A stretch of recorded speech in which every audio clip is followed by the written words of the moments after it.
Now that we have reviewed other parts of the persuasive essay, we're going to discuss a persuasive technique called concessions and counterarguments.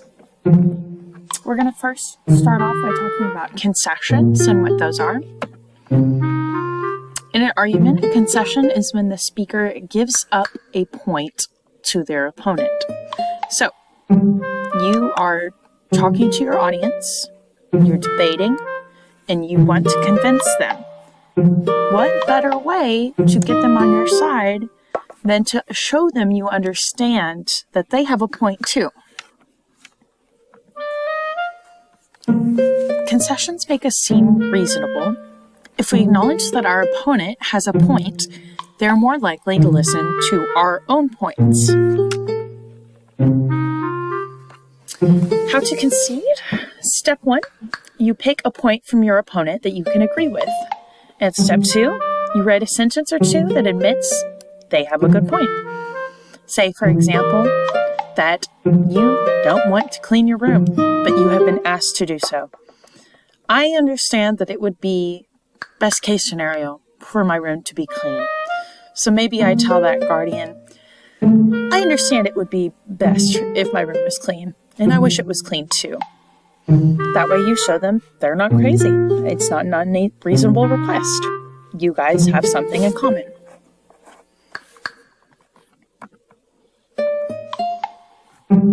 You can start a concession any way, but these are some good ways to start it.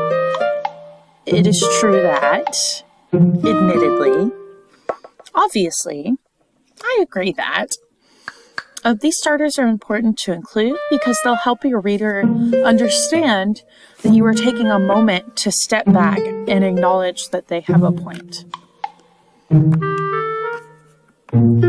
Okay, now we're going to talk about the flip side of that, which is counterarguments, because you've now agreed and you've found some common ground with your opponent. But now we need to follow that up with your counterargument, which is going to talk about why you overall are so correct.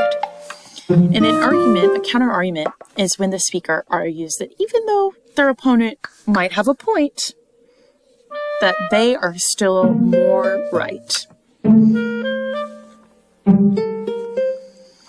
There are, again, a couple of ways to counterargue. You can start with however, on the other hand, nevertheless, on the contrary, still. But the counter-argument will be the answer to your concession. So, for example, you've been asked to clean your room. You have conceded that in a perfect world, it would be better if your room was clean. You would also like it to be clean.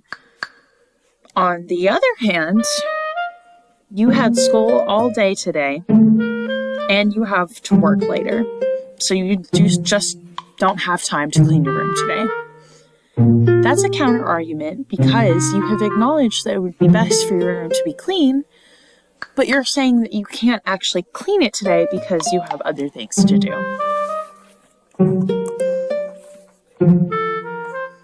Here is an example to kind of show the concession and counter-argument back to back.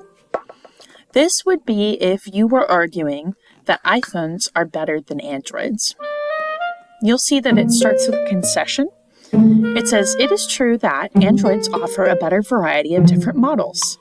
If a customer values options, they may prefer that choice. Then the counter-argument starts. However, quantity is not better than quality. While Android may have more phones to choose from, iPhones offered tend to be more consistent and overall better phones than Androids. So no matter how many different phones they sell. So here you have your concession and your counter-argument. You will now go on to a quiz in Canvas that tests what you know about this topic.